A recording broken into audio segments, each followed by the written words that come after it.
Olá, meu nome é Aline Rubenich. Sou advogada, sou especialista em Direito de Família e Sucessões, sou coordenadora da Comissão de Proteção dos Animais de Estimação do IBDFAM do Rio Grande do Sul e tenho alguns artigos publicados, dentre eles Filho de Quatro Patas.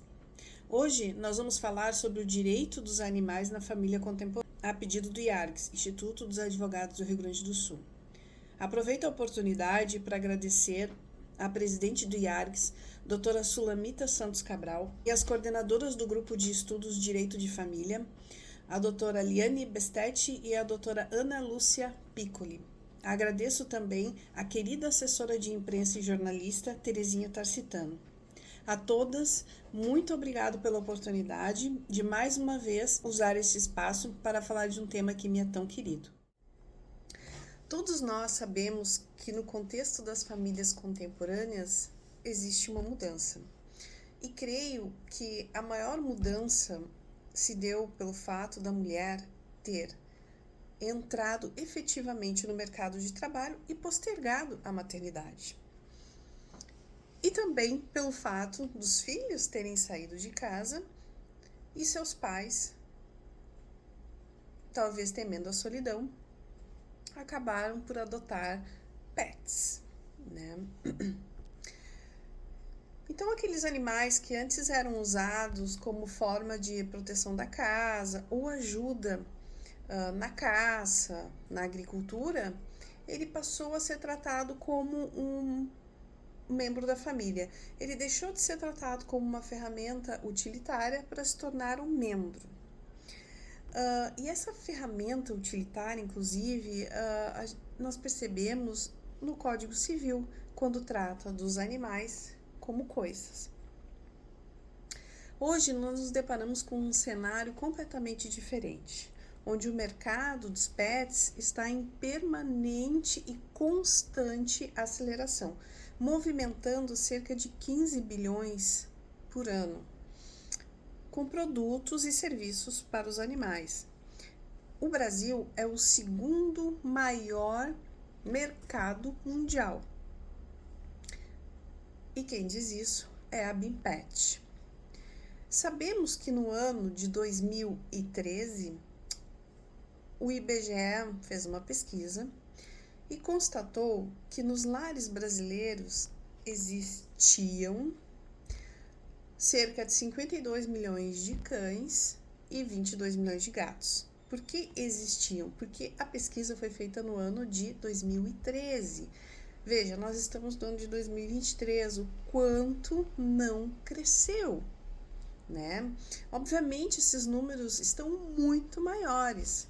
Por isso, os operadores do direito tem que ter esse novo olhar para as mudanças geradas em decorrência da criação dessa nova família contemporânea, que se chama família multiespécie. E o que é uma família multiespécie? É aquela família cujo núcleo familiar vive em uma convivência compartilhada entre humanos e pets. Ou seja, os donos ou tutores reconhecem os seus pets como membros da sua família.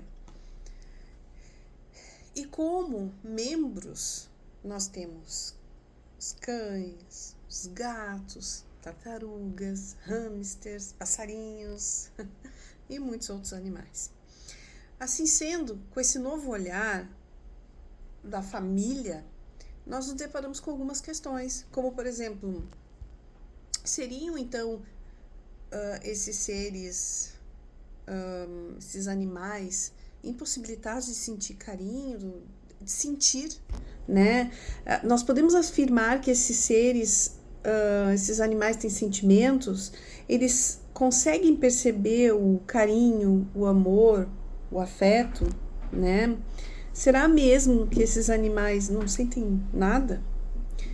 Então, nós temos a ciência que veio para nos mostrar que os animais têm essa capacidade de sentir tanto o positivo como o negativo. É uma entidade capaz de experimentar aquilo que lhe acontece, seja positivo ou negativo. E aí nós estamos falando em amor, carinho, afeto, ou negativamente, como maus tratos, abandono, né? Veja, os animais sentem isso diariamente, sentem essas experiências diariamente, né? Sentem a nossa ausência quando nós nos demoramos para voltar para casa depois de um dia de trabalho, sentem quando nós estamos tristes ou chateados. Você, que é dono de um pet, você já percebeu que seu pet passa o tempo inteiro olhando para você? Que todas as ações dele são uma espécie de reação ao que você está fazendo, o que você está demonstrando para ele? Você já observou que a vidinha deles inteira é olhando para você, olhando para aquilo que nós mandamos para eles? Eles aprendem a nos entender pelo olhar. Eles nos sentem, né? Por isso, para mim, já basta para defini-los como sencientes. E é justamente toda essa troca de amor que fez esse aumento expressivo no número de de adoções. E, consequentemente, o mundo jurídico são as novas questões que surgem para a solução do Poder Judiciário, que exigem essa solução pelo Poder Judiciário. E aí nós nos questionamos, nos casos de uma separação ou dissolução matrimonial, com quem fica o pet? Com quem fica o animal? A quem cabe o custeio inerente aos cuidados dispensados ao animal adotado, né? Tais questões cada vez mais comuns e batem a porta do judiciário, e o aumento do número de ações envolvendo esses questionamentos apresentados é cada vez maior. Contudo, mesmo com toda essa organização familiar, ainda não dispomos de leis específicas que versem sobre a família multiespécie. O que há é uma construção jurídica que visa solucionar o assunto que trata desse tema. Atualmente, observamos que o Supremo Tribunal de Justiça, em decisões reiteradas, apresenta o direito dos animais muito próximo ao direito da criança e do adolescente, no que diz respeito à guarda, alimentos e convivência. Na contemporaneidade, podemos dizer que existem 3 correntes doutrinárias, tá? A primeira corrente entende que os animais têm personalidade jurídica. A segunda, por sua vez, entende que os animais não têm personalidade jurídica, mas são sujeitos de direito. E a terceira entende que eles não têm personalidade jurídica, não são sujeitos de direito, tratando-os apenas como coisas, como semoventes. Percebe-se que os tribunais do Brasil vêm julgando de forma assertiva sobre o tema da guarda compartilhada de animais de estimação. Contudo, esse assunto é desafiador para o Poder Judiciário, visto que é um assunto novo a ser discutido no ordenamento jurídico. Então, eu convido você a analisar junto comigo algumas decisões de alguns tribunais do Supremo Tribunal de Justiça em casos esclarecedores. Da guarda, tá? Vamos tratar assim. Nós temos o caso Kimi. Aqui trata-se de um casal constituído através de uma união estável, pelo qual adotaram a cadelinha Kimi. E em razão da desconstituição da união, o animal passou a residir com sua tutora, tá? Sendo o tutor impedido de visitar o animal ou de conviver. A insatisfação do tutor fez com que este recorresse à via judicial para adquirir o direito de manter o vínculo com o animal de estimação. Contudo, o juiz da terceira vara de família de São Paulo entendeu que a demanda não era de competência do âmbito familiar.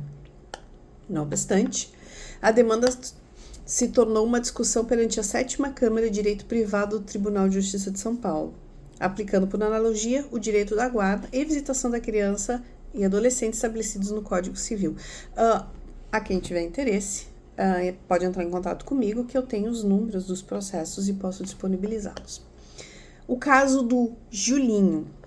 A 7ª Câmara do Tribunal de Justiça do Rio Grande do Sul se posicionou em manter a guarda do cachorro Julinho com a tutora, visto a ausência de comprovação de propriedade do tutor e também porque ficava em cargo da tutora todos os cuidados com o Julinho. Na ocasião, o tutor tentou argumentar que o animal de estimação era um presente do seu genitor, mas não conseguiu fazer qualquer tipo de comprovação. E, para completar a comprovação, na caderneta de vacinação do Juninho constava o nome da sua tutora como proprietária. Então, a decisão dos desembargadores foi pelo indeferimento do pedido do tutor, tendo em vista que no cartão de vacinação do Juninho constava o nome da tutora. Então, a guarda ficou com ela, tá? Em outra decisão, também da 7ª Câmara Civil do Tribunal de Justiça do Rio Grande do Sul, numa ação de divórcio com busca e apreensão do animal de estimação, a turma colegiada entendeu que o animal deveria ficar com a tutora, uma vez que ela anexou fotos do animal de estimação comprovando o vínculo afetivo dela e do filho para com o animal. Ou seja, ela conseguiu fazer a comprovação de que ela e o filho tinham um vínculo muito forte com o animal e que isso traria danos, tanto para o animal de estimação como para ela e para a criança. Então, em primeira instância, o tutor conseguiu o deferimento da liminar objetivando a busca e apreensão do animal. Todavia, os desembargadores decidiram por reformar a sentença em razão dos argumentos referidos. Então, a tutora ficou com a guarda do animal de estimação. O caso Jade. Em outubro de 2018, o desembargador Fausto Moreira Diniz, do Tribunal de Goiás, deferiu uma liminar concedendo a guarda à tutora da cadelinha Jade, uma vez que ficou comprovado que o seu tutor era portador de posturas violentas e esse tipo de conduta vai de encontro aos requisitos necessários para a obtenção da guarda do animal e visitação do animal de estimação. Então, foi negado, tá? Justamente por esse comportamento violento dele. Quando nós falamos em guarda compartilhada, né? Nós temos o caso Horus, Atena, Floquinho e Iris. O Tribunal de Justiça do Rio de Janeiro foi protagonista de uma ação de guarda de animais, isso no ano de 2018, perante a primeira vara da família da comarca de Leopoldina.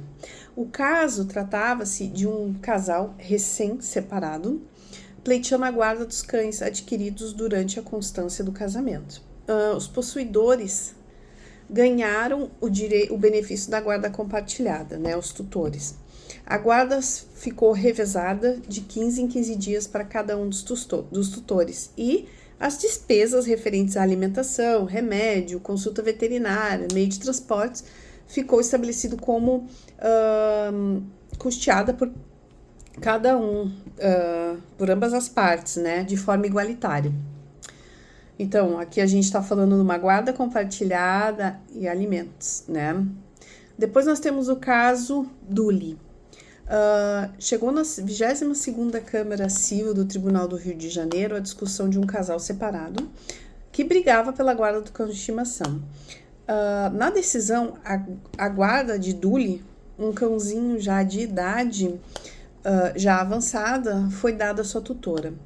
Contudo, o seu tutor conseguiu garantir o direito de ficar com o pet em finais de semanas alternados. Que amor! Depois nós temos o caso da Pitucha. Nesse caso, o juiz da primeira instância proferiu uma sentença determinando a guarda do cachorro, conhecido como Pitucha, a parte apelante. Porém, o apelante recorreu da decisão do juiz, solicitando ao relator do tribunal que se modificasse a decisão, visto que o mesmo informa ser o dono do animal. Porém, o Tribunal de Justiça do Rio Grande do Sul indeferiu o pedido do apelante porque ele não fez a comprovação que o seu animal era um presente da avó. Observa-se que nesse caso o cachorro pitucha foi considerado como um bem da propriedade da apelada, visto que foi um presente da sua avó. Talvez não tenha ficado claro, talvez eu tenha me equivocado. A pitucha foi um presente da avó para a neta e restou comprovado nos autos, tá? O outro tutor que queria a guarda do pet não conseguiu, porque não conseguiu fazer essa comprovação de propriedade. Por isso aqui a gente está falando da propriedade do animal. A gente também tem na segunda vara de família e sucessões de Jacareí, em São Paulo, que determinou uma guarda alternada de um cachorro a um casal separado, né? Se discutia a guarda e o juiz decidiu pela guarda alternada, de forma que cada um dos tutores poderia permanecer com o cachorro durante uma semana.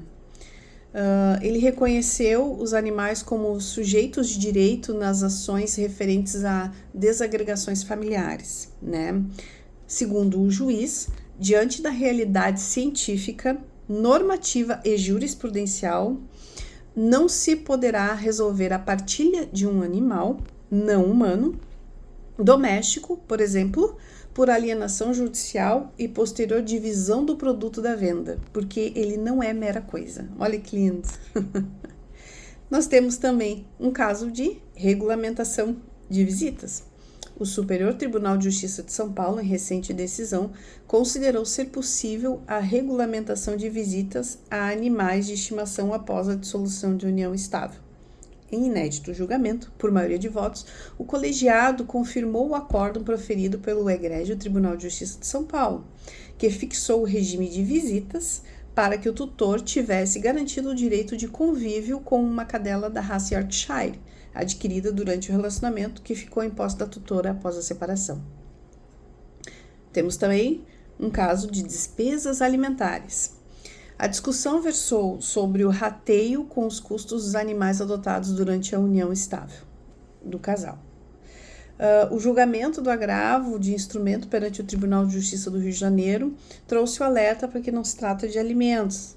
As despesas existem e devem ser arcadas por ambas as partes, né? Divisão de custos, né? A gente também viu acima na de guarda também falando da divisão de custos. Referido entendimento traz que o ex-cônjuge assumiu a posição de dono único do pet, não há obrigação de dividir custos, né? Esse entendimento da terceira turma do Superior Tribunal de Justiça de São Paulo, que deu provimento ao recurso especial ajuizado por um homem para desobrigá-lo a dividir com a ex-companheira os custos que ela teve em suportar com os seus 6 cachorros que adotaram durante a união do casal. Nós temos também o caso de acesso à justiça aos animais não humanos, que é o caso Rambo e Spike. Esse é bem conhecido. 2 cachorros, vítimas de maus tratos, conquistam o direito de entrar na justiça como autores de ação contra o antigo dono. No ano de 2020, uma ONG recolheu os cães Rambo e Spike, depois de ficarem sozinhos por 29 dias. A decisão do Tribunal de Justiça do Paraná é inédita no Brasil. Nossa, muito, muito ponderada. E também nós temos o caso de um animal que virou testemunha. Um cachorro foi testemunha em uma audiência pela disputa da sua guarda no Tribunal de Justiça do Rio Grande de Janeiro. A demanda se deu pelo fato de que sua tutora deixou o seu animal temporariamente com uma amiga. Entretanto, a responsável temporariamente pelo animal se apegou trata-se de um cachorro, modificando o seu nome e impedindo a sua dona e tutora de resgatá-lo ou que tivesse qualquer contato com o animal.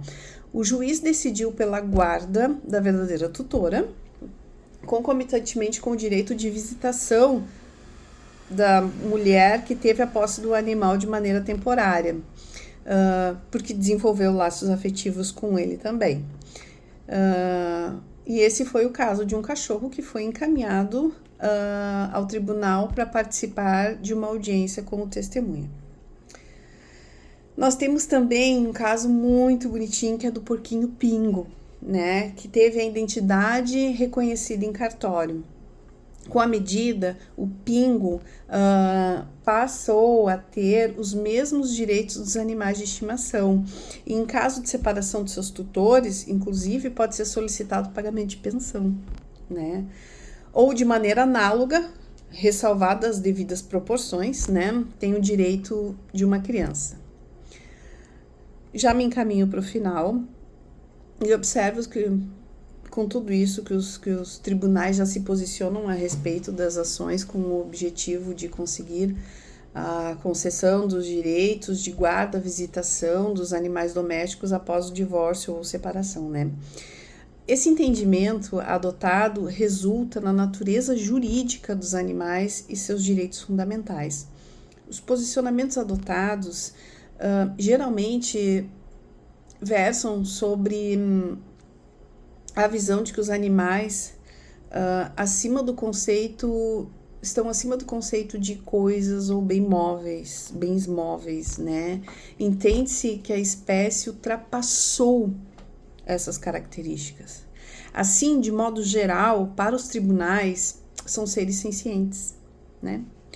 Logo, equiparam-se a um sujeito de direito com reconhecimento dos seus direitos subjetivos. Portanto, em regra, compreende-se que o direito dos animais, quando se refere à guarda e visitação, equipara-se ao direito da família no que tange a criança e o adolescente, sempre lembrando as devidas ressalvas.